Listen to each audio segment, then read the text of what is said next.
Bonjour à tous, j'espère que vous allez bien. Bienvenue dans ce nouvel épisode d'LNDJ lundi 13 juin. On va voir un petit peu notre plan du jour, même si le trade du jour est déjà passé pour notre part sur le DAX.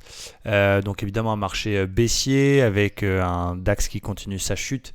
Je vous rappelle qu'on avait cassé vendredi 61,8 de tout le rebond technique dans ce canal haussier. Donc la probabilité est plus forte d'aller chercher les 100% que de faire machine arrière. Voilà, donc le marché fait même un gap intéressant qui peut être un gap de continuation. Donc voilà, pour l'instant on était plutôt vendeur, on est plutôt baissier bien sûr, et il y a moins d'être Miro, on le voit. Alors j'attendais ce matin peut-être un petit rebond technique histoire de combler le gap pour essayer de travailler une vente au plus proche du 61,8 cassé et ou une sortie par le bas de l'OPR. C'est ce qu'on a travaillé, je vais vous le montrer juste après. Donc pour l'instant il fait que baisser, donc évidemment aujourd'hui à l'instant T, j'ai plus envie de faire grand chose. On est déjà très très bas, même si je suis assez persuadé qu'il aille chercher 61,8. Bien, on ne rentre pas après 2,16 sur à midi. On va attendre un peu de voir ce que les US vont faire. Mais ce matin, eh bien, je me suis offert une petite vente sur, regardez bien, cassure d'OPR par le bas, et je suis rentré ici sur le pullback sur l'OPR. Je suis même rentré un petit peu plus haut sur la mèche à 538 exactement, donc sur quasi pullback des 61,8. J'avais mis un stop court 30 points juste au-dessus du 50% et je suis sorti sur les plus bas du jour en faisant un ratio de 2. Donc c'est ça qui est important, c'est combien de fois vous gagnez votre perte. Faire des points, faire de l'argent, c'est bien, mais ça à part impressionner les gens qui ne connaissent pas, ça ne sert à rien. Ce qui compte, c'est toujours avoir des ratios positifs par rapport au risque accepté, toujours gagner plus que son risque accepté. Et pour ma part, un bon trade, un bon scalp, c'est un ratio de 2.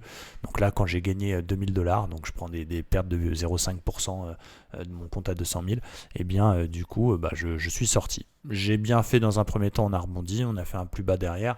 C'est un peu le bordel, je me doutais que les plus bas du jour allaient tenir. Donc là, aujourd'hui, à l'instant T, j'ai fait mon job sur le DAX. On va aller voir sur le Dow Jones. Donc le Dow Jones, c'est pareil. Alors, il est carrément en train de défoncer le bas de la fourchette d'Andrews, qui était un petit peu mon objectif, je vous en avais parlé. Difficile de rentrer sur des accélérations et j'aime pas trader les indices américains le matin. À noter, on verra la clôture, ce qui va se passer à la clôture du Standard & Poor's ce soir, mais il est en train de casser le niveau du bear market officiel, donc il pourrait y avoir une deuxième vague, une accélération baissière. Le flux il est très baissier du côté du Dow Jones. Force est de constater qu'on a une divergence haussière qui se met en place, donc attention quand même. Il y a le plus bas en clôture, c'est ce que je vais surveiller ici, regardez, le plus bas en clôture, le plus bas du 19 mai, clôture à 150, eh bien ce serait super cool qu'ils viennent nous faire un petit pullback là-dessus pour essayer de le vendre sur un rebond technique. Pourquoi pas, voilà, la div qui fait un petit effet au départ d'un petit rebond, on vient chercher la moyenne mobile 20 qui a fait résistance, presque résistance, eh bien ce serait cool qu'ils viennent sur cette zone là pour essayer de travailler une vente dans le sens du flux, même si voilà, il y a les 100% de la vague qui sont juste en dessous, il les a pas encore touchés, donc il y a aussi cette épée de Damoclès au-dessus de la tête, donc j'ai surtout pas envie d'acheter, j'ai juste envie de voir s'il peut y avoir un rebond technique pour me donner une meilleure opportunité. Rentrer là, je pense pas que ce soit le meilleur des timings. Voilà, peut-être petit rebond, essayer de travailler un rebond vers même 31 000 qui peut être un niveau intéressant, chiffre rond. Ça peut être pas mal. Dire qu'il y a quelques heures, entre guillemets, on était à 33 000, c'est fou. Voilà, attendre un petit rebond technique, attendre que l'OPR cet après-midi se forme, pas rentrer n'importe où. Voilà, un petit rebond technique et on voit que les plus bas à chaque fois qu'ils sont cassés, regardez, sont toujours pullbackés. Donc première zone à surveiller, 30 880 vers l'ouverture US. Peut-être rebond technique un petit peu plus important vers 31 150 qui nous donne un super point d'entrée avec comme objectif d'aller chercher les 100%. Donc je reste plutôt vendeur, je vends pas n'importe où.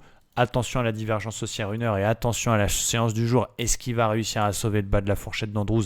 C'est possible parce que le Standard & Poor's peut aussi sauver, le marché peut sauver la zone 3840 qui est 20%.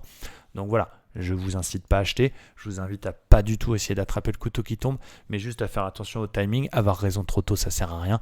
Essayer de rentrer sur des rebonds pour avoir justement le plus de capacité possible et pas ça baisse, je vends. Ça sert à rien. Donc voilà, je vais surveiller à plus court terme le pullback potentiel sur le plus bas précédent, 30 870.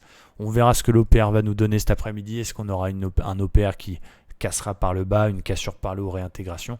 Je ne sais pas, en tout cas je cherche des ventes en priorité, sauf si la div 1 heure se valide, et là on attendra quelque chose d'un peu plus puissant. Voilà les amis, donc restez prudents, c'est pas un marché facile, c'est un marché sur lequel on voit bien les niveaux, mais où les mouvements sont assez violents et hors des sessions américaines, donc voilà, prudence. Merci à tous, très bonne journée, ciao.